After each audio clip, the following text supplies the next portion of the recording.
Doctor Mohammad Yunus 1,00,000 শ্রমিক পাঠাবে সূর্যোদয়ের দেশ জাপানে।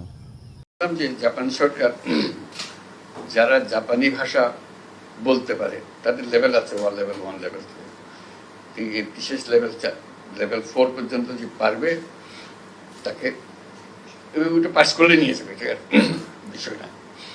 কাজে আমি বললাম যে তাহলে আমরা বসে আছি কারণ তাকে জাপানি ভাষা শিক্ষক আর চলে যাক সেখানে, তারা বলতেছি নিয়ে যাবে। তো সেটা আমি আলাপ করে আসবো কিভাবে করবো। আমি যে প্রথমে আমরা 1 লক্ষ ছেলে মেয়ে টার্গেট করব এবং ওদেরকে বলবো শিক্ষক দাও, অথবা এখানে যারা শিক্ষকতা করতে পারে যে দিতে পারে, যেভাবে হোক আমরা শিক্ষক জোগাড় করবো। ক্রমে ক্রমে এরকম যেটা শুরু করলাম ওইটা ওইভাবে শুরু হবে, আস্তে আস্তে একটা শুরু হবে।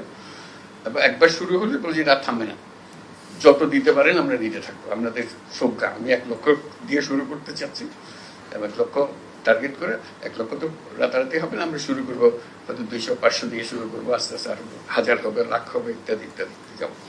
এইটাও আরেকটা সুযোগ, শুধু একটা ভাষা শেখা এবং তারা সেটা শেখাবার জন্য যা যা আয়োজন লাগে সেটা করে দিতে পারবে এবং সেটা করা। এটা যে কত রকমের সুযোগ আছে এটা একবার করতে পারলে এই ধরনের কাজ তরুণ উদ্যোক্তাদের নিয়ে আমরা বহুদূর যেতে পারি। সেটা জাস্ট জানিয়ে রাখলাম। তার সাফল্য কি হবে যাওয়ার পরে কথা হবে, তাদের সঙ্গে ফিরে আসে জানাতে পারবো। লোকাল যারা বাংলাদেশি আছে ওখানে তাদের সঙ্গে বৈঠক করি, কথাবার্তা বলি, তাদের সমস্যার কথা শুনি। এবং তার মধ্যে একটা কমন বিষয় হলো যে পাসপোর্ট রিনিউয়াল, তাহলে এবারে গেলেও ধরবে আমার একটা জব দিতে হবে। আমি জব দেবো যে এখন আপনি করে বসে করেন, আপনারা সব শিক্ষিত মানুষ, লেখাপড়া জানে, আইটি এক্সপার্ট, বেশিরভাগ হলো আইটি এক্সপার্ট, আপনারা করে বসে করেন এবং আপনারা অন্যদেরকে উৎসাহিত করেন যেন সার্ভিসটা দেয়, প্রফেশনালি সার্ভিসটা দেয়। এটা হচ্ছে এটার জন্য হাই কমিশনে আসা, এমবাসিতে আসা কোনো দরকার নেই। কাজে এইটা বলার জন্য তখন বললাম যে আমি তো যাবো, এই কথা বলবো, পারবে কিনা বলবো পারবো।